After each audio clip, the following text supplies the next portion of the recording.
Start with a shape, just half the view.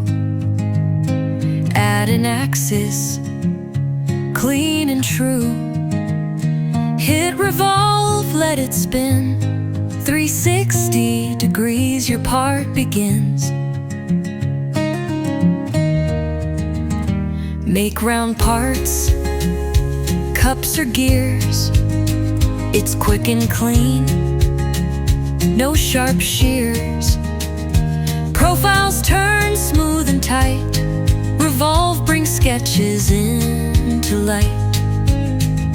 Now let's sweep, take a path, straight or curve, do the math. A profile follows, stays on track, for wires, tubes, or a custom rack.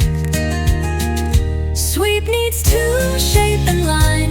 Guide that curve, it'll do just fine. Twist and taper, add some flair. Control the form, shape the air. Keep it flowing. Spin or slide, both tools shine. Organic shapes or parts that align. Revolve and sweep, solid gold. Fusion magic, tight and bold.